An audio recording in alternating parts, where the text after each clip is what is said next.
Hey everybody, AC here, and welcome back to another episode of What Will I Be Watching, Season 2.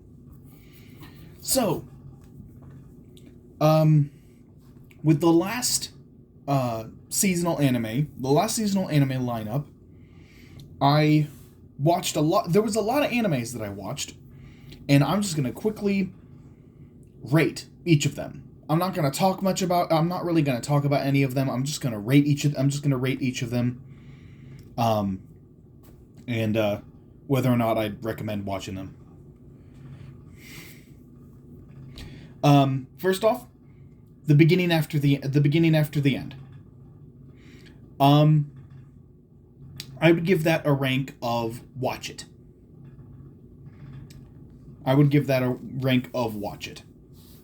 I think it is worth a watch.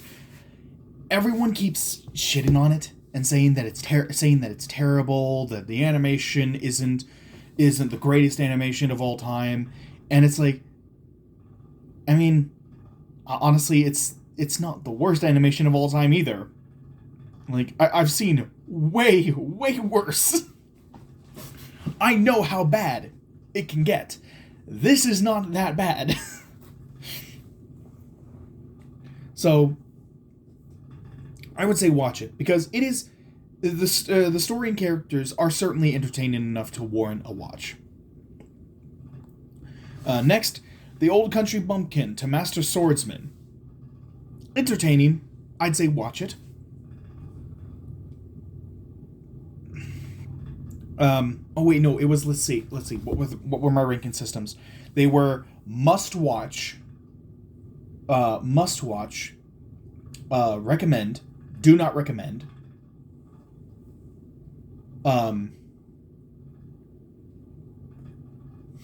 and throw away in the trash, or ignore it, or no, burn it. That's what it was.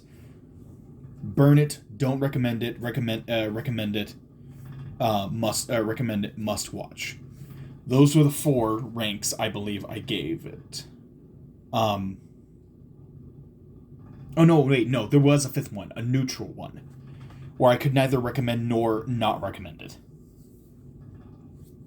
There was a neutral one. And then I believe there was like a 6th and 7th rank as well. Like one that was worse than burn it and one that was better than watch it.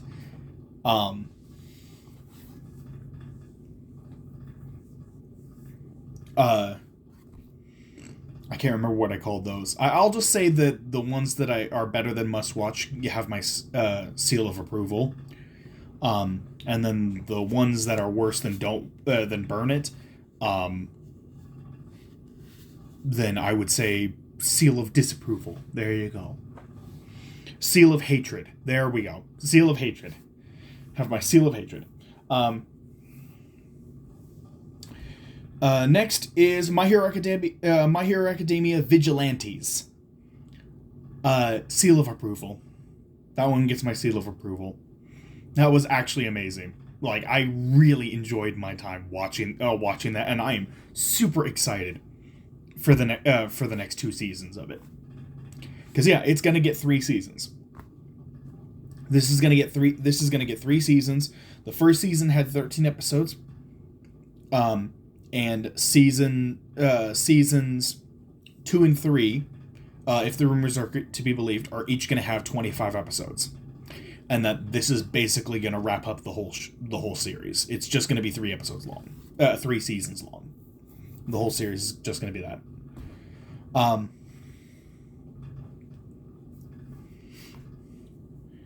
Can a boy-girl friendship survive? And, let's see, that one, I will give this props. I will give it props that it is one of the very rare cases. One of the extremely rare cases where he actually hooks up with, where the main character actually hooks up with a childhood friend. He technically has 2 childhood friends. One he met in elementary school and was friends with in elementary school for about a year before she moved away. And then he met the other one in his first year of middle school. And she basically has just kind of been by his side ever since. So, and in that situation, technically both of them can count as a childhood friend, but I lean more towards rooting for the one who actually was by his side for many, many years versus the girl who was in his class for a single year in elementary school. So, and he actually goes for the one that has been by his side. He actually gets together with that girl. So yeah, I'll give it props that it actually subverts the whole expectation of, the childhood friend losing by actually having him hook up with the childhood friend. So that's great.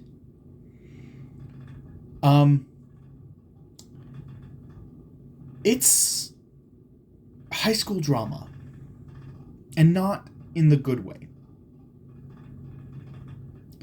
It is high school drama. It is high school drama in the fact that it is kids, like teenagers, but they're kids, just blowing every little thing completely out of proportion. And then like just not listening to each other, not letting each other speak, not listening to what the other person has to say, and then they get mad and ignore the other character for an entire episode. And then at the very start of the next episode, they make up. Everything goes back to normal. Everything goes back to normal, and it's just high school drama. It's not good high school drama, because there are other animes that have high school drama in them. There's tons. There's countless animes that have high school drama. But this one is the bad kind of high school drama. The kind that I wanted to stay away from. And it's, at some point, I stopped watching it because I wanted to watch it, and more so watched it simply out of obligation. I felt obligated to watch it so I could talk about it here. So, I cannot recommend it. I want to, based on just the fact that, he actually hooks up with the childhood friend, which never happens. It literally never happens in anime. So, I want to recommend it just for that alone, but I can't. I cannot in good conscience recommend it.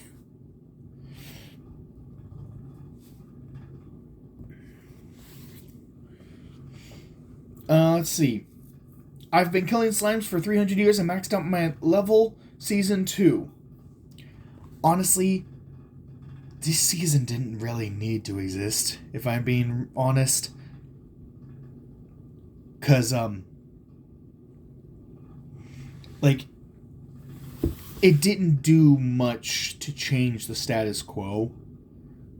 There were a couple things, like the goddess who put Azusa on this new world, she lost her godly status. She basically lost her godly status, and that kind of becomes a vocal point of the season, with Azusa trying to help her regain her godly status. And there's a new character that gets introduced, who becomes basically Azusa's third child, and that's basically it.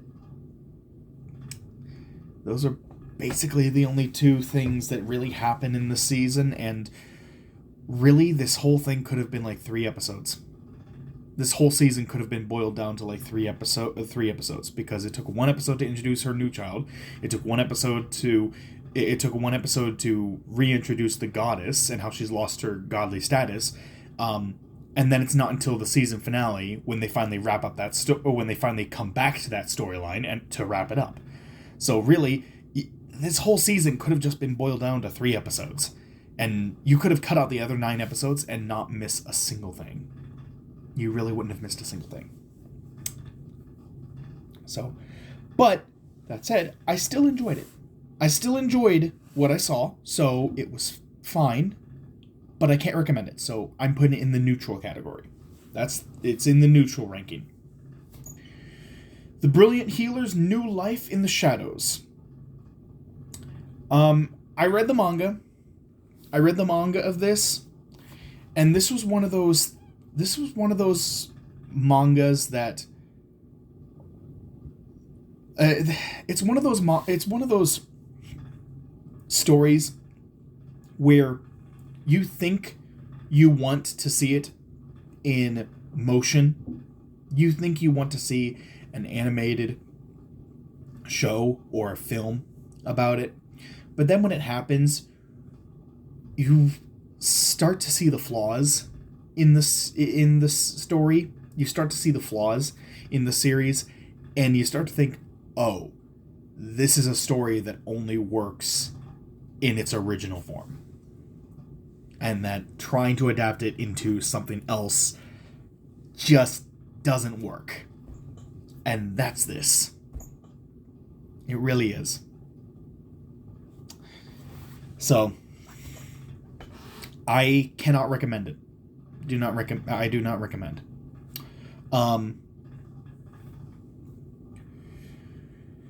Next up, the Shiunji Family Children, made by the same guy who made Rent-a-Girlfriend.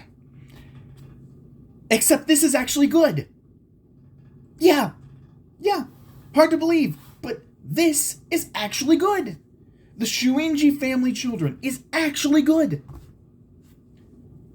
Like, it has a bunch of very entertaining characters. It has a bunch of very entertaining characters. I enjoy each of them. I enjoy each of them constantly trying to one up each other, like they're in a competition. And after a 12 episode first season, only 3 of the 5 girls have actually fallen in love with the main character at this point. There's 5 sisters. It's a family of 5 sisters, 2 brothers, and they find out from their father that every single one of them was adopted. Every single one of them was adopted, and none of them are actually related. Not a single one of them are actually related.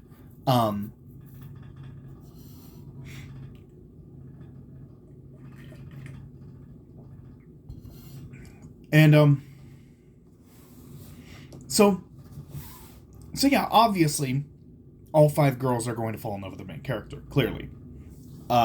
That's just standard anime rules. But by the end of the season, only 3 of them. The other two have not yet fallen in love with him. And yeah, it's like any one of them could be considered best girl. Really, any one of them. They are all so enjoyable and have so many layers to their characters. Because, like, take the tomboy sister, for example. There's a sister who's a total tomboy, but that's not the only thing to her character. There's a lot more to her character. She's not just super athletic who likes to work out a lot and likes to play video games. No, she actually enjoys other things. She likes sitting down and reading a good book. She likes to go to this flower garden viewing area. Like, there's this flower garden viewing area that she ends up going to in one of the episodes, and she actually has a really fun time just looking at a bunch of pretty flowers and reading descriptions about what they're about them and what they mean. And it's like she has more than just she has more than just the one tomboy archetype. Like, there are layers to her character, and that's for every single character. Every single one of them has layers to them. So that's just super cool. That's super cool. And God, this is just leagues better. This is leagues better than Rent-a-Girlfriend. And here's the thing, like, I watched the first 3 seasons of Rent-a-Girlfriend. I watched the first 3 seasons. I thought the first season was good, second season was mid, and then the third season I actually really liked. I liked the story of the third season. I thought it was good. I thought it was good. And honestly, I have no interest. I know there's going to be a fourth season coming up. I have no interest in it. Not a single bit of interest. None. Nada. Nothing. So, but yeah, I would say I would definitely. Oh no! I remember now. There's recommend, there's regular recommend, and then there's highly recommend. So it's not neutral. It's recommend, highly recommend, then must watch, and then don't recommend, burn it. Okay, I remember now. Next, Aharen-san, Season 2. Completely pointless. Legitimately pointless. Like, there was literally no reason to do another season. Like, the final episode was good. It literally it brought an end to the actual story, because the last thing you see is Aharen and I can't even remember. Raido. That's his name. Raido. You see Aharen and Raido old. They're old and they've got grandkids. That's it. Like, that's the ending. And that's great. That's great. But literally, that is the last episode, and it is the only episode of any substance. It is the only episode of any substance in the whole season.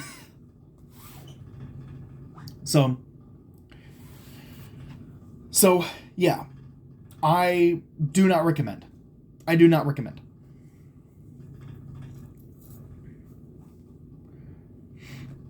Let's see. The Unaware Atelier Meister. I read the manga for this one as well. It's cute. It's a cute little series.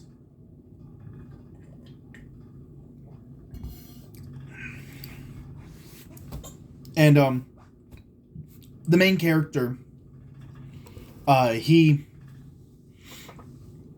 has triple S rank stats for everything other than fighting.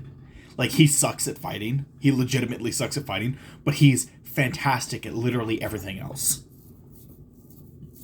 And it's just, everyone is just wondering, how can he be so incredible at everything? And the twist is that he's from a village of people who wiped out the demon lords. There used to be several demon lords throughout the world, and they were all basically wiped out or sealed away thanks to this clan. And this clan can live for over 1,000 years. Members of the clan can live for over 1,000 years. And he's a member of the clan.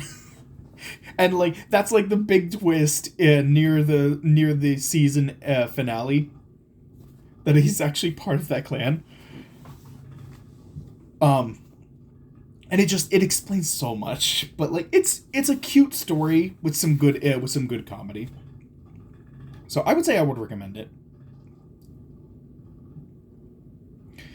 I'm the evil lord of an intergalactic empire. Okay. I am going to for this one. Let's see, where is it?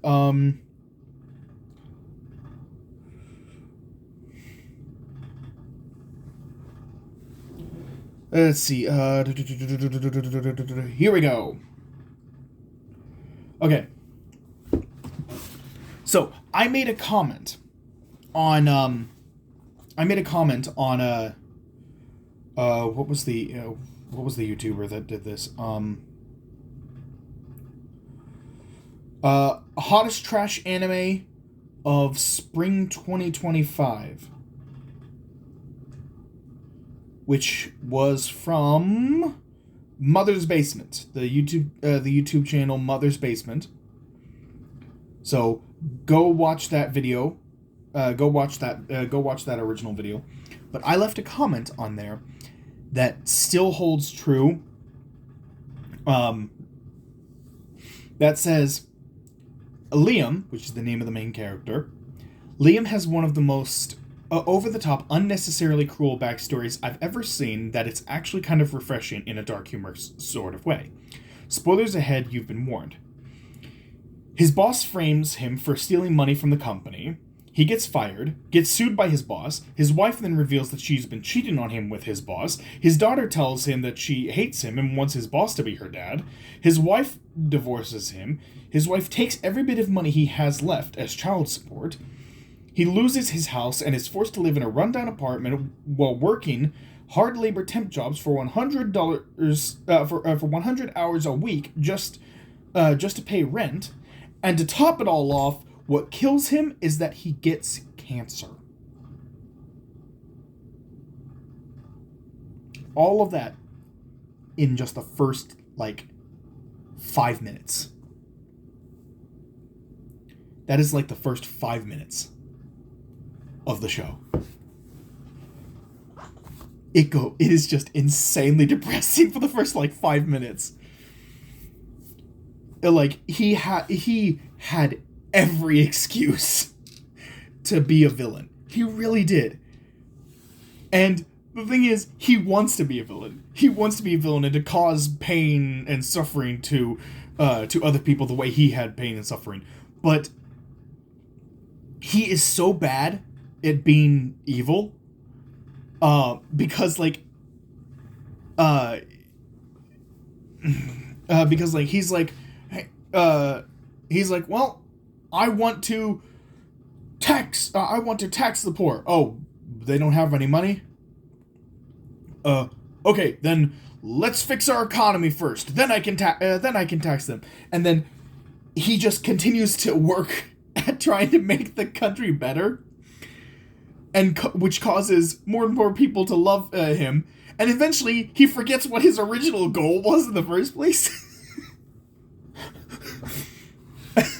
And it's so entertaining. It is so entertaining. My one complaint would be that the main love interest, because technically she's not the main love interest. There is a main love interest that's a robot. It is an android woman. And she cannot procreate. He can have fun with her, but she can't procreate. But there is this other character, a former princess, who ends up working for him, who actually becomes the kind of the main love interest in a way, since she's the one who ends up giving birth to his heir later on in the series. And I've read the manga for this. And in the manga, she gets introduced pretty early on, and he saves her, and then she introduces herself to him, and they actually interact a few times before the big climactic battle against pirates, against space pirates that have been causing him problems. And in the anime, no, they don't meet face to face until the final episode, halfway through the final episode of the season. That's when they finally meet face to face. They spend the entire freaking season just building up that they are going to meet. And we barely get any time with her and seeing her interact with him. And I remember a lot of those interactions between them being some of the funniest interactions in the series. There's some of the funniest interactions in the manga.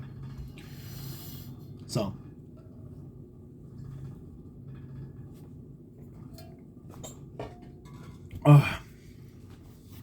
next, The Too Perfect Saint, tossed aside by my fiance and sold to another kingdom.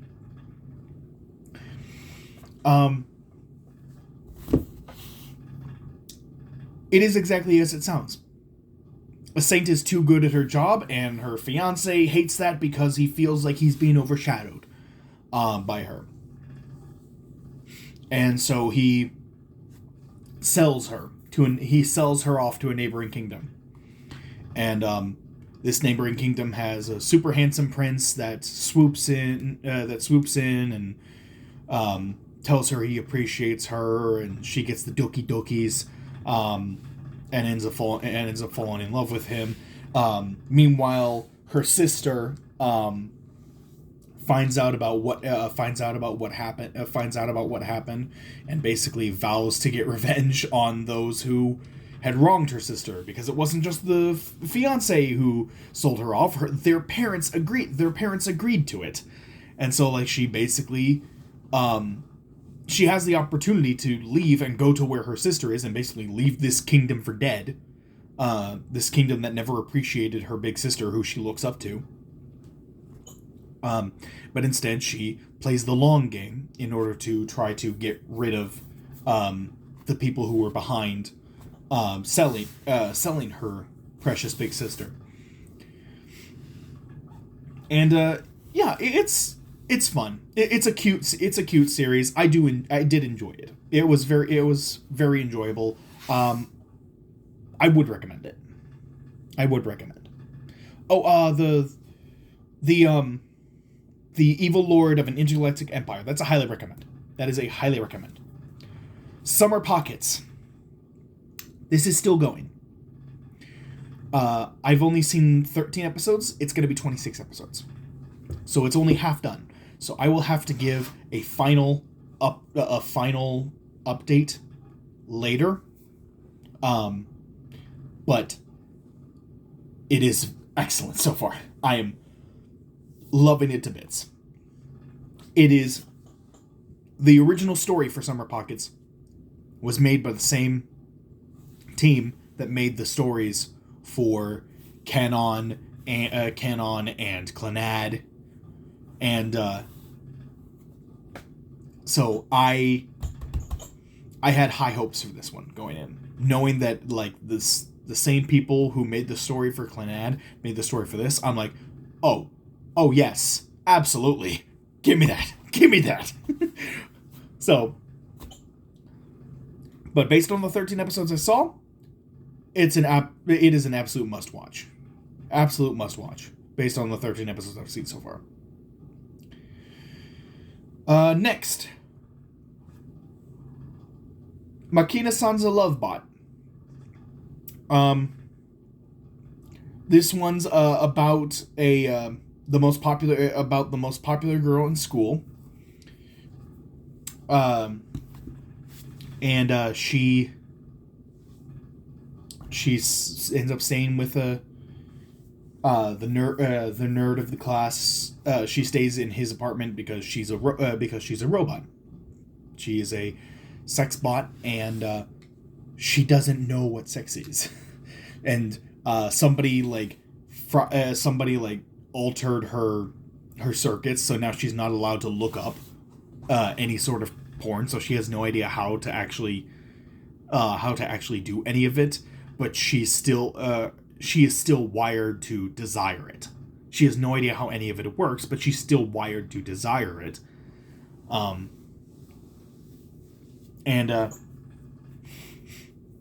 Yeah, it's comedy. It's just a comedic series. It's a comedic ecchi series. So I would say recommend Yandere Dark Elf. This is honestly, I would say this is a must watch. For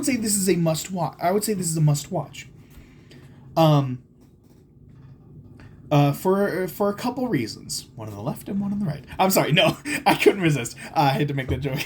No, I'm sorry. But there are a couple reasons. One, the characters are all insanely likable. Not just the Yandere Dark Elf herself, but like all the other characters, all the supporting cast, they are all so entertaining to watch. And the dynamics between each of the characters and how they interact with one another is very entertaining and fun to watch. And then the Yandere Dark Elf herself.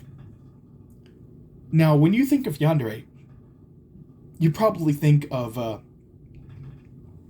a mentally ill girl who is holding a knife and saying, "Oh, if I can't have you, no one can," and just threatening to kill you if you ever dare talk to another girl, and like killing any girl who so much as bats her eyes at you. Like the absolute psychopaths that you should absolutely run away from.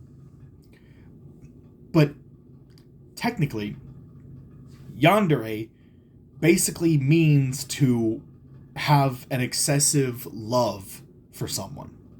Someone who has an excessive love for another person, to the point where it can be considered an obsession.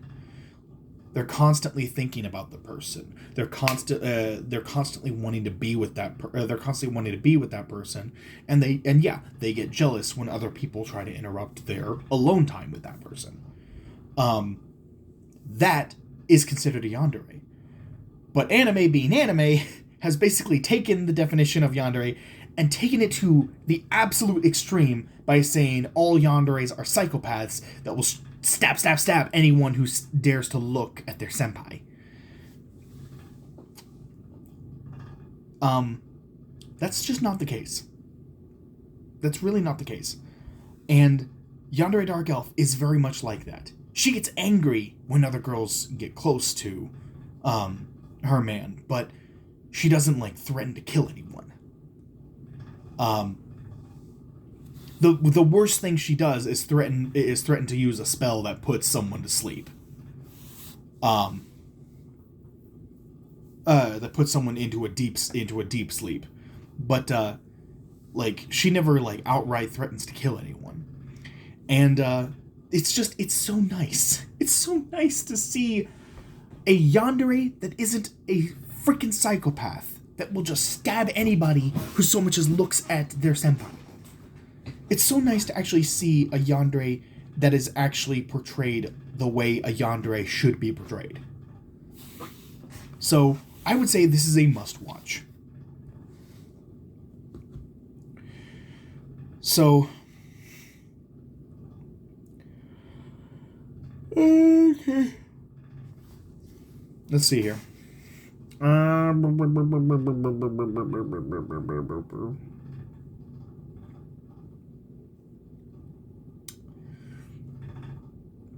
Alright. Think I've just about covered every single one of them, except please put them on Takamine-san.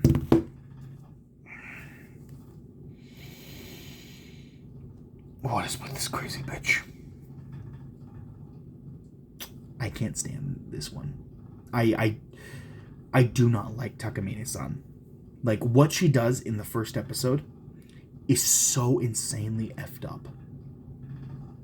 It is so insanely effed up that, like, it just kind of ruined the anime for me, to be honest. And every episode after that, I was just angry. I was angry every time she would abuse her abilities to force him to do things. And if he said something she didn't like, she'd use her powers to reverse time and say, try again, say something else.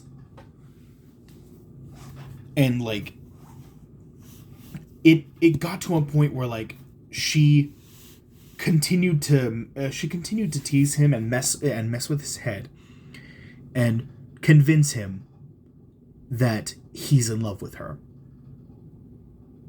And anytime he started to be like, I don't think I am, boom, she rewinds time.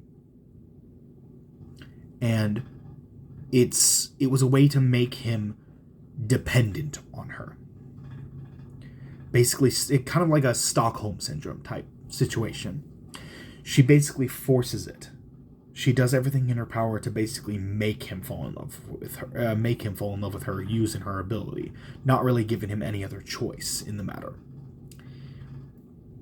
And he has his own goal. He wants to after graduation, he wants to just get a good job so he can start to give money back to his mother who supported him for many years, and he can start making enough money to help pay for his little sister's college tuition. And he says that he's fine not going to college, that as long as he gets a good paying job, that's all he really wants. She wasn't satisfied with that and just continued to guilt trip him until he eventually caved in and decided to go to the same university as her. She's constantly manipulating this man. She is constantly manipulating him and just being an all-around complete and total bitch. I do not like her. And in the last 2 episodes, she gets a little better. In the last couple episodes, she gets a little bit better. She sees how hard he's worked for her, and she actually starts to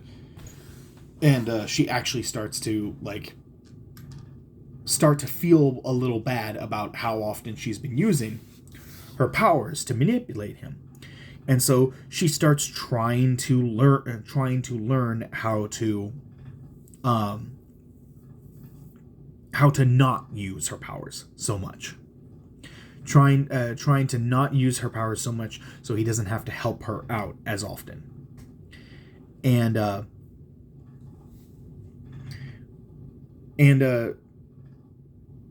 so you see that she actually starts to care. She actually is starting to develop a heart. But honestly,